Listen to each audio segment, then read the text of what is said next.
दोस्तों आप सबके बीच एक सवाल लेकर आया हूं। ये सवाल एक इटालियन बॉयज द्वारा पूछा गया है। बहुत ही मजेदार सवाल है। इस सवाल को आप इजी नहीं समझिएगा, ठीक है। इसमें थोड़ा दिमाग लगाने की जरूरत है, अदरवाइज नहीं बनेगा। देखिए इधर एक कॉलम में है इनपुट और दूसरे कॉलम में है आउटपुट।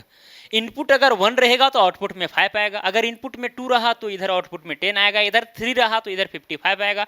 तो 10 अगर इनपुट में रहे तो आउटपुट में क्या आएगा, ये आपसे पूछा गया है।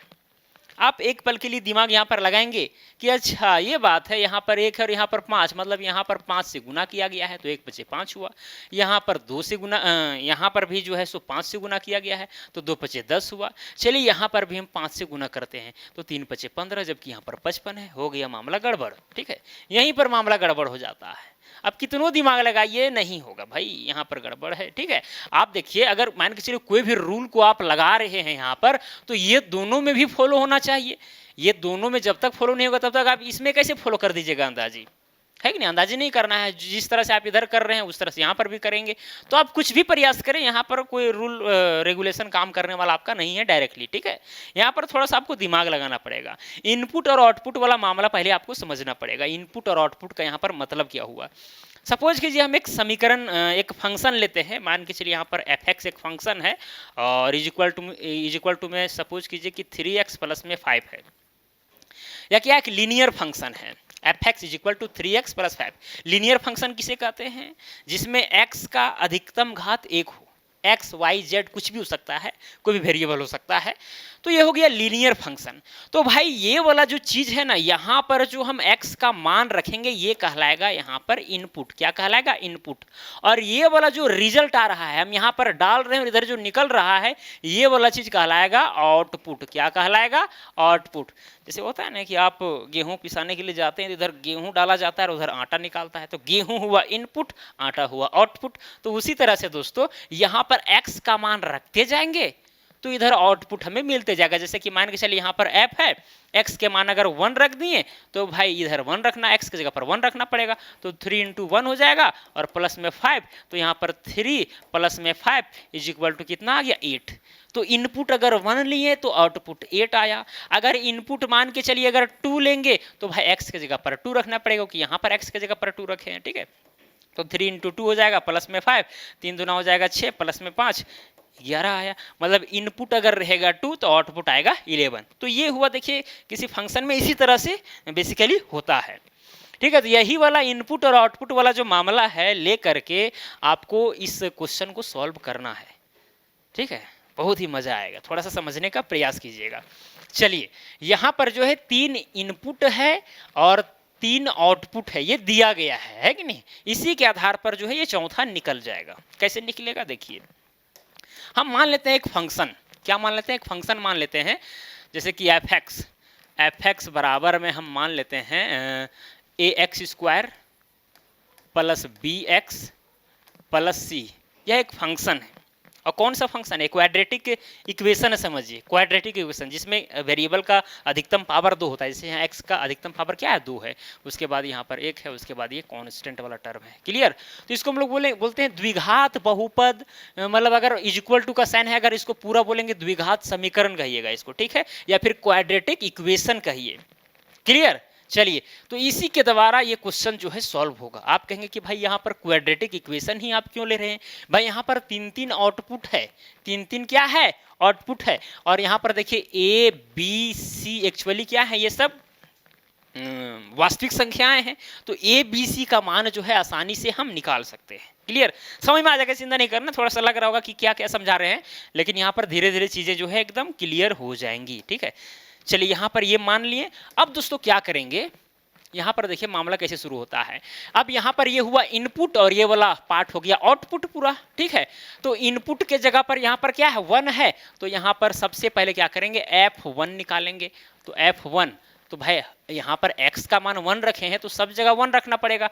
तो हो जाएगा a और यहाँ x है, x की जगह पर 1, इसका स्क्वायर है तो स्क्वायर, फिर b और यहाँ पर x की जगह पर 1 है तो यहाँ 1 और प्लस में c।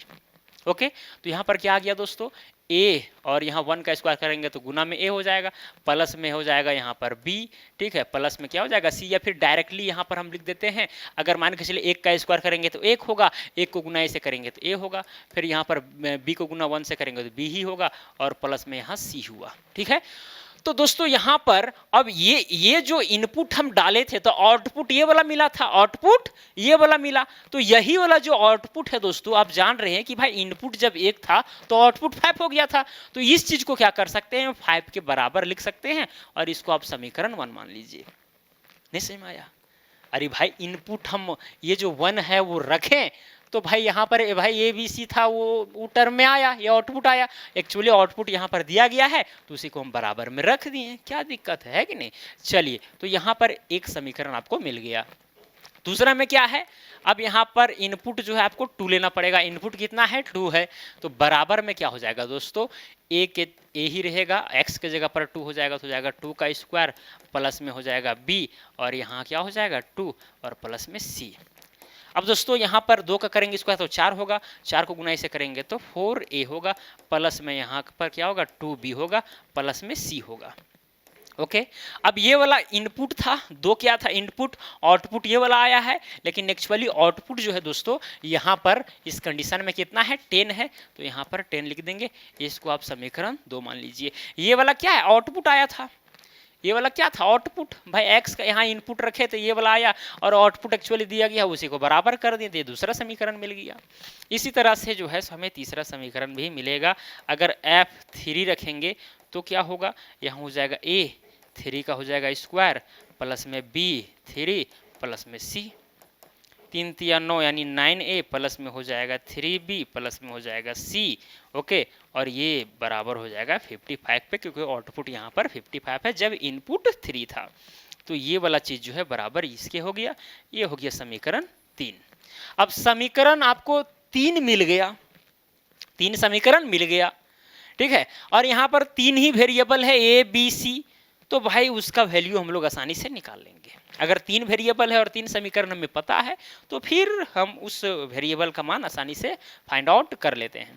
सबसे पहले क्या करेंगे दोस्तों, समीकरण 2 से समीकरण 1 को घटाएंगे, समीकरण 2 माइनस समीकरण 1 हो जाएगा, तो समीकरण 2 कितना है 4a प्लस में 2b प्लस में c बराबर में कितना है 10, और यहाँ पर क्या है a प्लस में b प्लस में c इज इक्वल टू 5।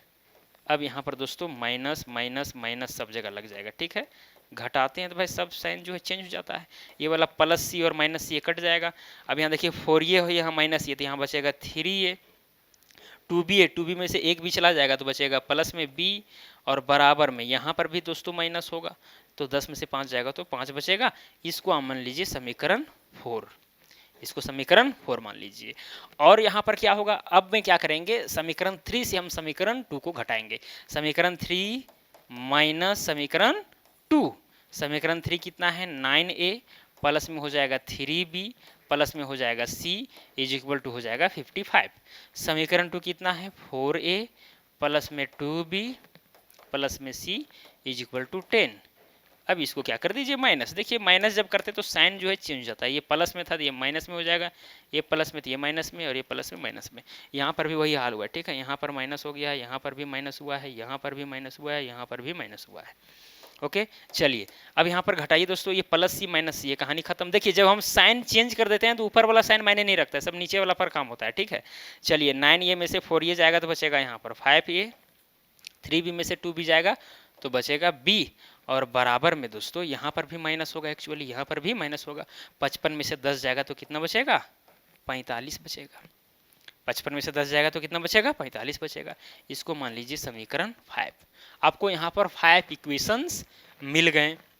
अब थोड़ा सा इसको हम ऊपर स्लाइड करके करते हैं, कोई दिक्कत है क्या, कोई दिक्कत है क्या, या फिर इसको हम चाहेंगे तो छोटा भी कर सकते हैं, लेकिन नहीं ऊपर ही करते हैं ज़्यादा बेटर रहेगा, इसे करके ऊपर ले जाते हैं।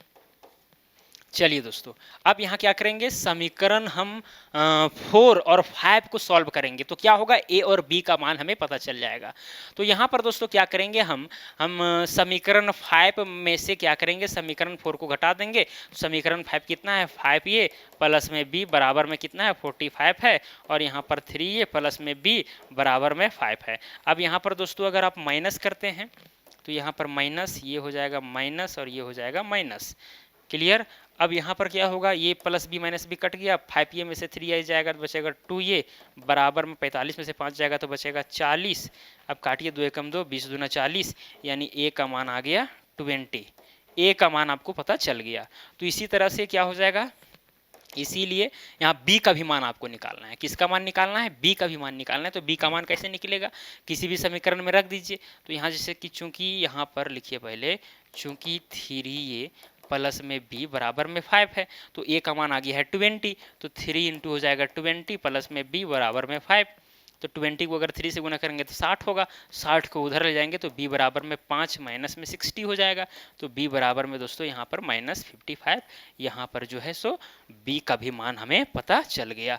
इसी तरह से दोस्तों हम लोग c का भी मान पता कर सकते हैं। देखिए यहाँ पर कोई भी समीकरण उठाइए या फिर शुरू वाला ही समीकरण लीजिए।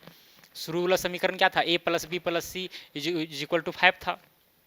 तो यहाँ ले सकते हैं, चूंकि a plus B plus C is equal to कितना है, 5 है। तो यहाँ दोस्तों a का मान पता है 20, b का मान पता है b का मान कितना पता है, -55। तो b की जगह पर क्या हो जाएगा, -55 प्लस में c इज इक्वल टू क्या हो जाएगा, 5 हो जाएगा। अब इसमें 20 में से 55 जाएगा तो बचेगा -35 प्लस में c बराबर में 5। तो यहाँ c बराबर में हो जाएगा 5, -35 को उधर ले जाएंगे तो प्लस में 35 हो जाएगा, ठीक है। और यहाँ पर जब ऐड करेंगे तो यहाँ क्या आ गया 40। c का मान भी हमें पता चल गया 40। a का मान पता चल गया, b का मान पता चल गया, c का मान पता चल गया। तो इससे हुआ क्या, इससे ये पता चला कि भाई वो जो रियल में इक्वेशन है वो क्या है, ठीक है। रियल इक्वेशन में पता चल गया, मतलब जो हम माने थे एफ एक्स बराबर में ए एक्स स्क्वायर प्लस में बी एक्स प्लस में सी, अब ए बी सी का मान पता चल गया तो हमें रियल इक्वेशन एक्चुअली पता चल गया। क्या पता चला भाई, ए के जगह पर यहाँ क्या हो जाएगा 20, यानी 20 एक्स स्क्वायर प्लस में बी, तो बी की जगह पर माइनस में है तो यहाँ माइनस हो जाएगा, कितना है 55 एक्स हो जाएगा। बी के जगह पर -55 रख दिया और सी के जगह पर कितना है 40, तो प्लस में क्या हो जाएगा 40। तो दोस्तों ये जो आप देख रहे हैं बहुपद, ये हमें पता चल गया। और इसी ए बी सी का मान पता करने के लिए सारा कैलकुलेशन हम लोग किए हैं। अब देखिए पता चल गया तो क्या हुआ यहाँ पर, अब यहाँ पर जो निकालना रहेगा, इनपुट में जो कुछ भी रहेगा आप आउटपुट आसानी से निकाल सकते हैं, कोई दिक्कत नहीं होगा। अगर आपको यहाँ पर ये रियल इक्वेशन आपको जो आप माने ये पता नहीं था, इसीलिए ना आप इनपुट यहाँ पर रख नहीं पा रहे थे और आउटपुट नहीं निकाल पा रहे थे। मान के चलिए अगर इनपुट यहाँ 10 रखते और यहाँ पर निकालने का प्रयास करते तो ए बी सी आ जाता। तो भाई यहाँ पर ए बी सी कैसे आ गया है कि नहीं, हमको चाहिए प्योर नंबर चाहिए। क्लियर। तो ऐसी स्थिति में हमें ए बी सी का मान फाइंड आउट करना जरूरी था। क्लियर। अब हम लोग कुछ भी इनपुट रहे आउटपुट आसानी से निकाल सकते हैं। जैसे यहीं पर हम क्या करेंगे, यहीं पर देखिए क्या करेंगे, सिंपली हम इनपुट के जगह पर थोड़ा सा हम जो है ये समीकरण 5 जो लिखा गया है ना, इसको इधर नीचे तरफ लिख देते हैं, समीकरण 5। ओके। अब यहाँ पर जो जगह बचेगा इसका हम यूटिलाइज करेंगे। क्या हो जाएगा, एफ ये क्या था, ये जो हम माने थे फंक्शन वो क्या चीज था, F X is equal to X square plus B X plus C. तो एक्स की जगह पर इनपुट की जगह पर 10 रखना है, तो एफ 10 बराबर में क्या हो जाएगा, यहाँ भाई ये समीकरण तो हमें मिल गया है, तो यहाँ पर 20 और एक्स स्क्वायर है, तो भाई एक्स की जगह पर 10 रखे हैं तो यहाँ पर भी क्या हो जाएगा 10 का स्क्वायर। ठीक है, इनटू हम नहीं लिखते हैं, डायरेक्ट यहाँ जो है ऐसे करके 10 का स्क्वायर कर देते हैं क्योंकि जगह कम है। माइनस में है यहाँ पर 55 और x की जगह पर भाई तो 10 रखे हैं और प्लस में क्या है 40 है। अब यहाँ पर 10 का स्क्वायर कीजिए, 10 ये 100 हुआ, 100 को गुना 20 से कीजिए तो यहाँ कितना हो जाएगा 2000 हो जाएगा। ओके। और -55 को गुना इधर से कीजिए तो -550 हो जाएगा और प्लस में क्या हो जाएगा इधर 40। अब 2000 को और 40 को जोड़िए तो कितना हो गया 2040 हो गया, 2040 हो गया और माइनस में 550 घटा दीजिए। ठीक है, तो यहाँ पर कितना बच जाएगा, यहाँ पर बच जाएगा 1400 90 है कि नहीं। 0 में से 0, फिर यहाँ बचेगा 14 में से 5 जाएगा तो बचेगा 9, 9 में से 5 जाएगा तो 4, 1, 1490 बचा। इसका मतलब क्या हुआ दोस्तों, अगर इनपुट 10 रहेगा, अगर इनपुट 10 रहेगा तो आउटपुट में कितना आएगा, 1490। तो इसीलिए हम लोग इस फंक्शन को माने थे। क्लियर। अब यहां पर जिस तरह से आपको बोला जाएगा कि भाई यहां पर इनपुट 100 रहे तो आउटपुट क्या आएगा, ये भी निकाल सकते हैं। बस ये समीकरण आपको पता चल गया है, ये एफ एक्स का मान आपको मिल गया है 20x² माइनस में 55x प्लस में 40।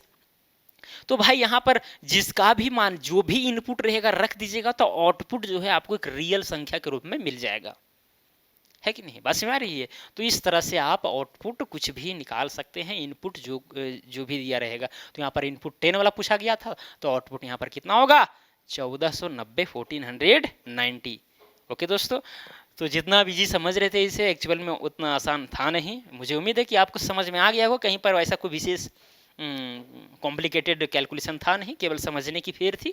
अगर आप समझे होंगे तो फिर आप रियलाइज जरूर हो रहा होगा आपको कि हाँ भाई क्वेश्चन में थोड़ा दम जरूर था। या फिर अगर आपके पास भी कोई तरीका है अलग तो फिर आप कमेंट करके बता सकते हैं, थोड़ा उसको भी हम टेस्ट कर लेंगे, ठीक है। चलिए खैर, आज के लिए इतना ही, अब मिलेंगे अगला वीडियो में। जय हिंद, वंदे मातरम।